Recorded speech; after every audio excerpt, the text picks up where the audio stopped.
도널드 트럼프 미국 대통령 당선인이 김정은 북한 노동당 총비서 겸 국무위원장과의 정상회담 전에 특사를 보낼 가능성이 거론되고 있다. 트럼프 당선인이 러시아 우크라이나 전쟁과 중동 가자지구 분쟁 같은 국제 이슈에 집중할 것으로 예상되면서 북핵 문제는 특사 파견을 통해 현상 유지를 꾀할 가능성이 제기되고 있다.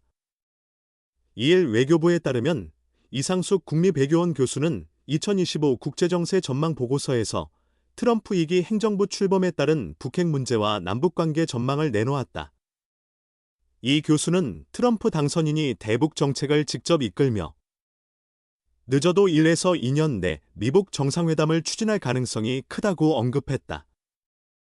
또한 단기적으로는 올해 친서 외교 재개 또는 트럼프 당선인의 대북 특사 파견 가능성도 배제할 수 없다고 전망했다.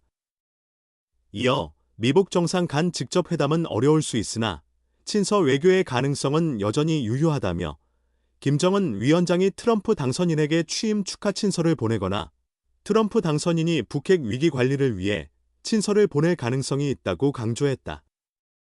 그는 또한 북한 문제는 트럼프 당선인의 개인적 어젠다로 잘 알려져 있어 외교안보팀이 대북 정책에 개입할 여지가 크지 않을 수 있다며 트럼프 당선인의 직접적인 대북 접근과 대화 중심의 정책 추진 가능성이 높다고 밝혔다. 외교원은 미북 정상회담이 실무진 간의 교류보다는 트럼프 당선인과 김 위원장이 주도하는 탑다운 방식으로 진행될 가능성을 점쳤다. 그러나 러우 전쟁과 중동 분쟁을 최우선 과제로 삼고 있는 트럼프 2기 행정부의 첫 해에는 미북 정상회담이 후순위로 밀릴 가능성이 크다는 분석이다. 또한 외교원은 내년 중간선거를 앞두고 미북 정상회담이 정치적 이벤트로 활용될 수 있다고 보았다. 이번 대선과 동시에 치러진 상하원 선거에서 공화당이 과반을 확보하면서 트럼프 당선인이 정책 추진력을 얻었지만 내년 중간선거에서 승리를 거두기 위해 북미 정상회담이 정치적 카드로 쓰일 수 있다는 것이다. 이 교수는 미국의 북핵 정책이 한반도 비핵화에서 핵군축 논의로 전환될 가능성도 언급했다. 이는 트럼프 당선인이 김 위원장과의 친분을 지속 강조하면서 북한 비핵화에 대한 명확한 언급을 하지 않았기 때문이다.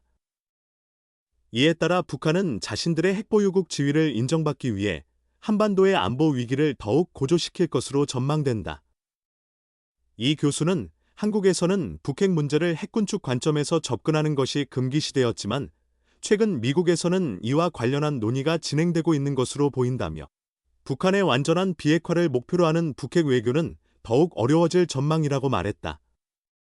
그는 비핵화라는 최종 목표를 제쳐두고 핵동결로 시작하는 단계적 비핵화 방안이 미국에서 계속 거론될 경우 이를 둘러싼 논쟁이 더욱 커질 것이라며 북한은 트럼프 2기 행정부가 들어선 이후 북핵 문제를 부각시키기 위해 여러 형태의 도발을 감행할 가능성이 있다고 예측했다.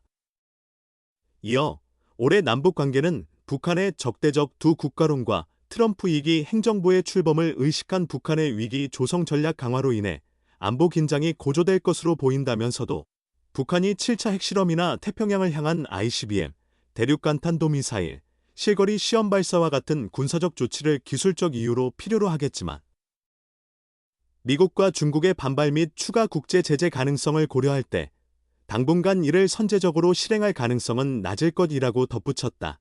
트럼프 취임 전까지 파병 북한군 사상자 대폭 증가 예상.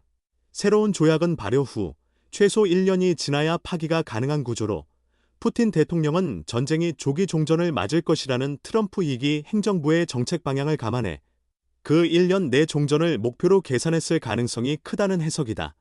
이에 따라 북한 역시 러시아로부터 군사 협력, 군사 기술, 주요 무기 지원 등을 확보할 최적의 시기로 2025년을 활용하려 할 것이라는 전망이 나왔다. 특히 올해는 8차 노동당 대회, 2021년에서 발표한 국방발전 5개년 계획과 신무기 개발 5개년 계획의 마지막 해로 다가올 9차 당대회에서 이 과업의 성과를 평가하고 새로운 계획을 세울 중요한 시기다. 따라서 북한은 대러 밀착을 통해 목표 달성을 위한 성공 지표를 마련하는 데 전력을 다할 것으로 보인다.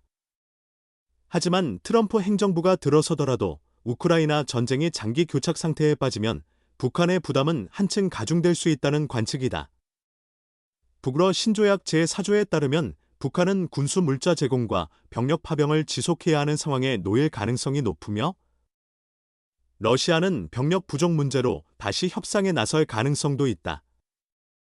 더불어 파병이 계속되면 김정은 총비서에게는 체제 유지를 위한 성과보다는 내부 부담으로 작용할 가능성이 크며 이에 따라 내부적으로 사상 논리 강화와 통제력 제고가 더욱 요구될 것이라는 분석이다. 결과적으로 올해 북한은 러시아로부터 기술 이전과 지원 효과를 최대화하는 동시에 전략 도발과 회색지대 도발을 병행해 긴장을 고조시키는 움직임을 보일 것으로 예상된다. 그러나 한반도 전면적 위기로의 확대는 피하려 할 가능성이 크다는 전망이다.